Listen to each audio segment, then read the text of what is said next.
جو نام مصطفیٰ چومے نہیں دکھمتی کبھی آنکھیں۔ بسم اللہ الرحمن الرحیم۔ السلام علیکم دوستو، پاکستان کے مشہور عالم دین مفتی محمد اکمل صاحب ARYQTV پر درس بخاری دیتے ہیں۔ بخاری شریف کا درس دیتے ہوئے حدیث نمبر 824، جس میں حضرت مالک بن حویرث رضی اللہ تعالیٰ عنہ نے نبی پاک صلی اللہ تعالیٰ علیہ وآلہ وسلم کی نماز کا طریقہ بتایا کہ آپ صلی اللہ تعالیٰ علیہ وآلہ وسلم پہلی رکعت کے دوسرے سجدے کے بعد آپ تھوڑی دیر کے لیے بیٹھے، اس کے بعد کھڑے ہوئے۔ تو مفتی صاحب نے فرمایا کہ اس کو کہتے ہیں جلسہ استراحت، کہ پہلی رکعت کے بعد اور تیسری رکعت کے بعد تھوڑی دیر کے لیے بیٹھنے کو جلسہ استراحت کہتے ہیں، کہ آپ صلی اللہ تعالیٰ علیہ وآلہ وسلم جو بیٹھے ہیں یہ کسی کمزوری، ضعف یا بڑھاپے کی وجہ سے، کیونکہ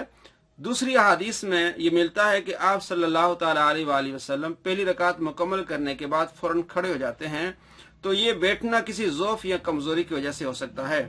تو اس بات کو لے کے محمد علی مرزا نے مفتی اکمل صاحب کو شیطان کہا، اور کہا کہ کیا نبی پاک صلی اللہ تعالیٰ علیہ وآلہ وسلم کسی ضعف یا بڑھاپے کی وجہ سے آپ قابل اتباع نہیں رہتے؟ تو دوستو، مفتی اکمل صاحب کو شیطان کہنا اور ان کے بارے میں گندی زبان استعمال کرنا یہ محمد علی مرزا کا شیوہ ہے۔ میں ابھی آپ کو بتاتا ہوں کہ نبی پاک صلی اللہ تعالیٰ علیہ وآلہ وسلم نے خود جو نماز کا طریقہ سکھایا ہے، اس میں آپ صلی اللہ تعالیٰ علیہ وآلہ وسلم نے پہلی رکعت مکمل ہونے کے بعد فوراً کھڑے ہونے کا حکم دیا ہے۔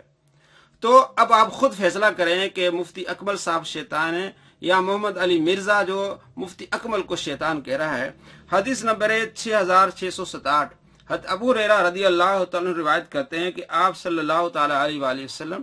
مسجد کے کونے میں تشریف فرما تھے۔ ایک شخص آیا، اس نے نماز پڑھی۔ نماز پڑھنے کے بعد آپ صلی اللہ تعالیٰ علیہ وآلہ وسلم کو سلام کیا۔ آپ نے جواب ارشاد فرمایا دوبارہ جا کے نماز پڑھ، تیری نماز نہیں ہوئی۔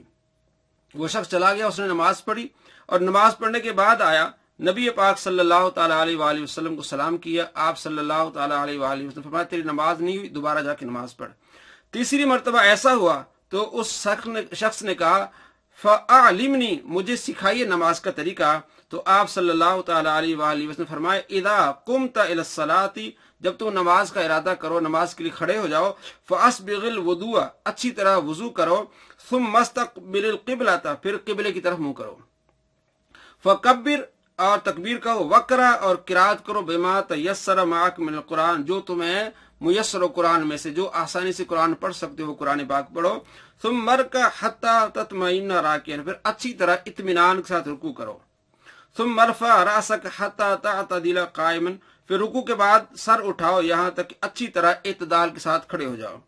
ثم اسجد حتی تطمئن ساجدا، پھر اطمینان کے ساتھ سجدہ کرو، ثم ارفع حتی تستوی وتطمئن جالسا، پھر سر اٹھاؤ سجدے سے اور اچھی طرح اعتدال کے ساتھ اطمینان کے ساتھ بیٹھ جاؤ،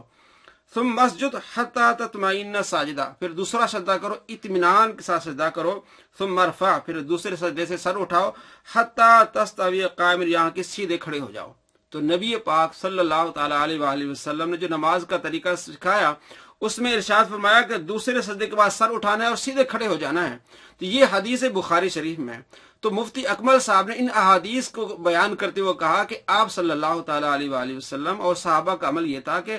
ایک رکعت مکمل ہونے کے بعد سیدھا کھڑے ہو جانا ہے،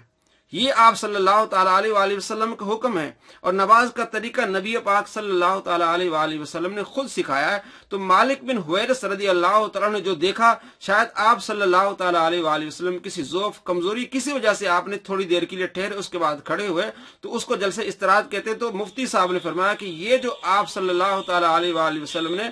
جلسہ استراحت فرمایا ہے، یہ کسی وجہ سے ہوگا۔ تو محمد علی مرزا نے مفتی اکمل صاحب کو شیطان کہا۔ اب آپ خود فیصلہ کریں کہ آپ صلی اللہ تعالیٰ علیہ وآلہ وسلم نے جو نماز کا طریقہ سکھایا ہے، اس میں جلسہ استراحت نہیں ہے۔